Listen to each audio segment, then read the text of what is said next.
What is going on, everybody? In this video, I'm going to be going through my 2025 Big 12 predictions. Now, these are not power rankings, these are conference standings predictions based on the records I predicted for these teams. I'm going to go through every single team from number 16 to number 1, predicting who wins the Big 12. So let's start off this video at the bottom of my Big 12 conference standings at number 16, and I have UCF at number 16. As some of you may know, Scott Frost is returning to UCF. He's the guy that led this team to an undefeated season in 2017. It was their unclaimed national title season, if you know what I mean. But he also went to Nebraska, and that didn't work out at all. And he's been away from the game for a minute. And he does not have the same type of talent like he did back in 2017. And a huge question mark at quarterback. Some rebuilding to do on both sides of the ball, and only 3 starters back. They gave up 31 points a contest last season, so I'm not expecting a great season for them. I have UCF at 3-9, 1-8 in conference play. It feels weird putting Mike Gundy this low. I have Oklahoma State at number 15, going 4-8, 2-7 in conference play, but that's just the way I think it lines up. I really don't expect a bounce back year from them. When I look at the roster, I don't see much, especially at the quarterback position. They lost some good talent last season. They lost multiple good receivers, Ollie Gordon at running back, and their quarterback. I think there's going to be concerns, and the defense is very streaky. I think they'll be able to upset a couple of teams. But Mike Gundy is just at the end of his coaching career, and maybe it's just not his time anymore. Giving up 40 points per game was very embarrassing last season. There's 3 starters back on defense with new defensive coordinator Todd Grantham. They got a lot of transfers coming in. Maybe they'll make something work, but I'm just not buying into the hype. I expect another down season for Mike Gundy. I hate to say it, but I have them at 4-8, going 2-7 in conference play. Another team that I also think is going to surprise some people with a bad season is Colorado at number 14. I have them going 4-8, 2-7 in conference play. Maybe this one will surprise some people. I know there's a lot of Deion Sanders haters out there. But I have to admit myself, Deion has overperformed expectations every year, and if they manage to win like 8 or 9 games, it wouldn't surprise me at all. But when I just look at the turnover that they had, I think it's going to be a reload year. And honestly, I don't see them reloading like that. It's more of a rebuild. They don't have the type of talent, and they're not super deep on the roster. They lost Travis Hunter and Shadir Sanders, and some good pieces in the front 7. The recruiting has a lot of work to do, and they didn't make a huge impact in the portal this season like they normally do. I think the strong point on this team is the receiving room, and I think they could be okay at the line of scrimmage. That might help them make a bowl game. But regardless, there's too many concerns with this team. And another reason I'm picking them to have a losing season is because of the schedule. It might be the toughest in the Big 12. I have Colorado at 4-8, going 2-7 in conference play. On number 13, I have Kansas at 5-7, going 3-6 in conference play. Again, this is another scenario where I'm like, do I really want to pick this team to miss a bowl game? Lance Leipold has really turned around that Kansas program. He led them to some great seasons when Kansas struggled to win a game in recent memory. Lance Leipold emerged as one of the top coaches in the Big 12, but last season was a struggling season. They had a good end to last season. Jalen Daniels will be back, but they also lost a lot of talent outside of him. They'll have a new offensive coordinator once again, and Devin Neal will be missed. The offensive line is in a transition with 3 new starters, and they lost a ton of receivers to the NFL. I don't see this team making their way to a bowl game. I think they're way too high ranked in the Big 12 media. I don't see them being one of the better teams in the Big 12. Sorry, Lance Leipold. I just think there's other teams ahead of you. I have Kansas going 5-7, 3-6 in conference play. I also have West Virginia going 5-7, 3-6 in conference play at number 12. I love the addition of head coach Rich Rodriguez, and they have some games that are winnable. And I think the quarterback position is actually going to be pretty solid. Nico showed some good things at quarterback last season, but Jalen Henderson adds even more depth to that room. He's a good dual threat quarterback. So they have options and a very good running back in Jaheim White. And they also have some other good transfers coming in Ty Edwards and Jalen Knighton. They got a very good coordinator in Zach Owley from Oklahoma. A huge get for that West Virginia defense that struggled last season. This is a sneaky team to watch out for in the Big 12. With a head coach like Rich Rodriguez, anything is possible. I was close to getting them to a bowl game, but I do think there's too many concerns in a roster overhaul. But they could have an Arizona State type of season. I mean, anything's possible. It is the Big 12. but I do have them at number 12. Number 11, I have BYU. They went from 5-7 to 11-2 last season, but regardless, I'm expecting a step back from this team in 2025. Retzlaff is gone, and I think he was a super underrated quarterback for that team. He was a gritty quarterback and really elevated the receivers. And speaking of receivers, they lost Keelan Marion, one of their top weapons, to the portal. They also lost Darius Lassiter. They do return running back LJ Martin, though he's a rising star in the backfield, but they also have three starters gone on the line of scrimmage. That could be a question mark. And this is not a team that has a super deep roster, and they lost some important pieces. They lost one of their best linebackers in Harrison Taggart. They're still stacked on defense with Isaiah Glasker and Jack Kelly, but they have a rebuilt secondary. They should have one of the upper end defenses in the Big 12, but the offense is a big question for me. I think they'll be an average team, find their way to a bowl game. I have them at 6-6, 3-6 in conference play. Number 10, I have Houston at 6-6, going 4-5 in conference play. I really trust head coach Willie Fritz. I think he's going to make progress with this team. He did a great job at Tulane. They had some ups and downs this offseason, but regardless, I think they ultimately won this offseason with Connor Wigman, former five-star, coming in at quarterback, and a very underrated running back pickup from the group of five in Dean Connors. Some solid receivers who could step up. They did lose their top two players on defense in Jeremiah Wilson and the other safety. This team was competitive in the back half of last season. I could see them making their way to a bowl game next season. They were all right on defense, and I think the front should be in good shape with Carlos Allen and Brandon Mack returning. I think Willie Fritz will find a way to get this team to a bowl game at 6-6. One of the more underhyped teams in the Big 12 is Cincinnati. I have them at number 9, going 6-6 and 4-5 in conference play, winning the tiebreaker over Houston. I think Cincinnati and Houston are both going to be better next season, but I think Cincinnati has more optimism because of their offense. They got Brendan Sorsby back at quarterback. I think Scott Satterfield is learning at Cincinnati. He hasn't been able to get that team over the hump, but they showed progress last season. They just missed out on a bowl game. Now, like I said, Sorsby's back at quarterback. He's kind of underrated. And they picked up one of the better running backs from the Big Ten in Tawee Walker. Tight end Joe Royer is a top 10 tight end in the nation, and he's back for Cincinnati. But unfortunately, they did lose their top 4 leading receivers from last season, and they only return a couple of offensive linemen. But they do add one of the best offensive linemen in the portal in Joe Cotton from South Dakota.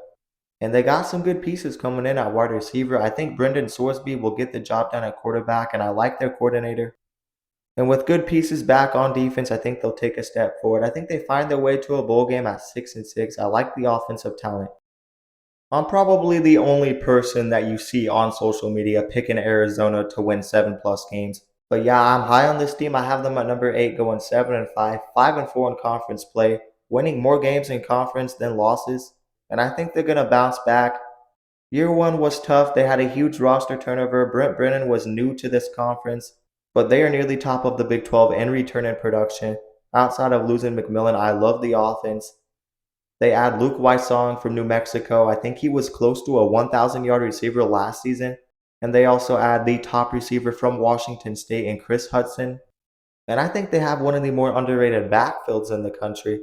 And I think Noah Fifita is going to get the job done at quarterback. The defense is the huge question mark, but they actually got hit huge with injuries last season. They should be able to rebound with good return in production. Trayden Stukes, Dalton Johnson, and Jennison Smith are all returning in the secondary. They need to improve their run defense, but they added some good defensive tackles. I really like this Arizona team. I think the pieces are there. Can Brent Brennan put it together? I don't know. But I think people are jumping too ahead of themselves because of his first year. I think they'll take a step forward and go 7-5, honestly. Number 7, I have Kansas State going 8-4, 5-4 in conference play. That would be a pretty disappointing season. But I don't think the defense is going to take a huge step forward. They don't return a lot of good pieces. Outside of the linebacker room, they have question marks. Austin Romaine is one of the best linebackers in college football, but there's a lot of work to do in the secondary. I think Avery Johnson at quarterback and Dylan Edwards at running back should produce one of the top rushing offenses in the nation. But outside of Jace Brown, they don't have any other guys at wide receiver really. And the offensive line has 3 new starters, and I just think there's other teams in the Big 12 that are better. We'll see if Avery Johnson can take a leap. I don't think they're going to be bad. I just think the Big 12 is too unpredictable and wide open. I think Chris Kleiman will keep this team consistent, but I don't think it's their year. I have them at 8-4. Number six, I have Utah going 8-4, also 5-4 in conference play, but I have them winning the tiebreaker over Kansas State. Utah is a tough team to beat at their place, and next season they're going to have a lot more offensive talent with one of the best dual threat quarterbacks coming in from the portal in Devin Dampier. He had 1,000 rushing yards last season at quarterback. And one of the more underrated running backs in the country in Wayshawn Parker, Washington State's leading rusher. He had a very good year in a pass-heavy system that was spotlighted by John Mateer. But Wayshawn Parker will be running the ball with one of the best offensive lines in the country. And they return almost all of their offensive linemen from last season. And the defense is consistent. They return a lot of good production, and new coordinator Jason Beck is going to help out a lot. He knows how to work with Devin Dampier. I think the quarterback position being addressed alone makes this team a better contender. And I just think a lot of things didn't go their way last season. I expected a bounce back from Kyle Whittingham, one of the better head coaches in college football. I have this team at number 6. At number 5, I have Iowa State going 9-3, 6-3 in conference play. This team doesn't have a super tough schedule, so they could definitely make their way back to the Big 12 title game, especially with a veteran quarterback and Rocco Becht and one of the best backfields in the country. Carson Hansen and Abu Salma are very good backs. And they do have 3 starters back on the offensive line. They lost their top 2 receivers, 1,000-yard receivers to the NFL, but they add Chase Sowell, a very good receiver from East Carolina who had over 1,200 receiving yards the last 2 seasons, and Xavier Townsend. So I think the running back room will be able to balance out the passing game. They should still be good on offense. Dominic Orange is back on the defensive line, but they do have a revamped secondary that could be a concern. Overall, I expect a good year from this team. I trust Matt Campbell, and I think they have a good roster. I have them at number 5.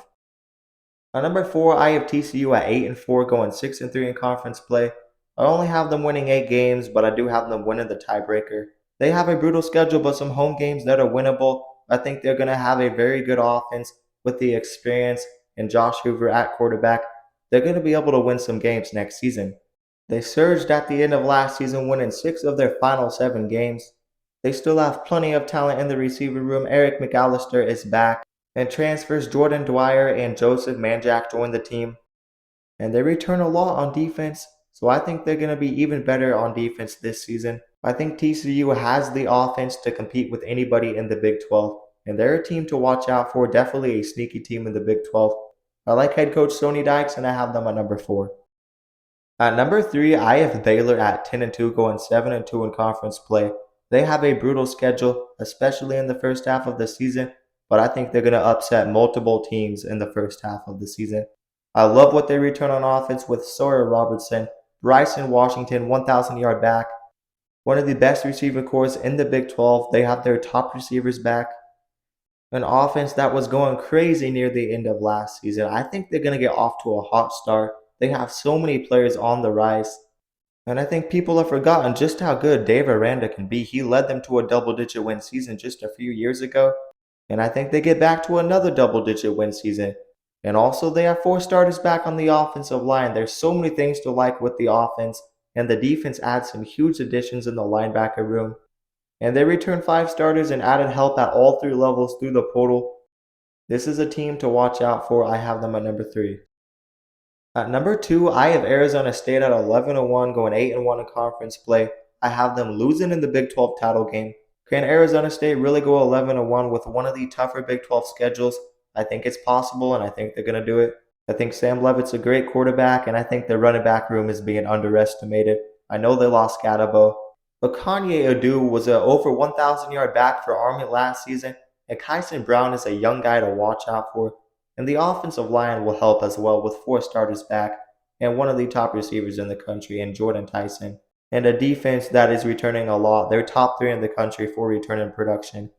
I don't think last season was a fluke, and I think they are the most put together team in the Big 12. But at number 1, I am making the bold prediction. I am going all in on this team. I have Texas Tech also going 11-1, 8-1 in conference play.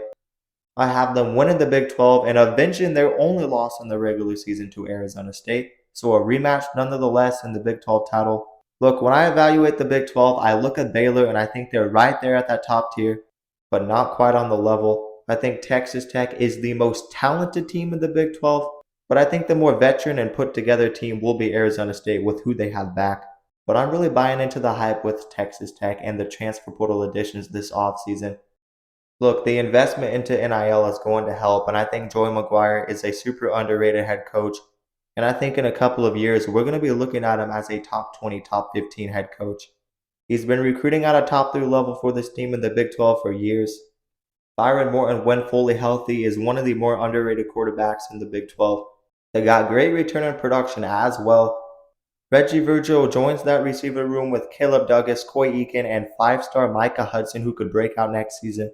So they are four deep at wide receiver, and I could see Micah Hudson going crazy. Like I said, he's a five-star. Running back Taj Brooks will be missed, but Quinton Joyner could be just as good. He's a very talented running back with potential. And they also got Jacoby Williams. They should have a good ground attack. The defense is the question mark. Can they put it together on defense? Well, honestly, I'm buying into the hype. I think they're going to have the top defensive line in the Big 12. David Bailey and Romello Height are proven players and some of the best edge players in their conferences before they came to Texas Tech. And also defensive tackle Lee Hunter. And their strength from last season, the linebacker core, the only place that they were good on defense last season. Their two best players on defense are back in Jacob Rodriguez and Ben Roberts. They had a lot of transfers to help a struggling pass defense. Now, like I said, I trust Joey McGuire. He's kept this team consistent, but next season is the breakthrough. I have Texas Tech at 11-1, winning the 2025 Big 12 title game. But anyways, that is going to do it for this video. You guys let me know your Big 12 predictions down in the comments below. But let me remind you guys to like the video and also subscribe to the channel and turn on notifications so you never miss an upload. And if you guys love college football, then you'll love this channel because we upload a ton of college football content. And we basically cover everything on this channel, so definitely consider subscribing and also consider checking out my socials down in the description below.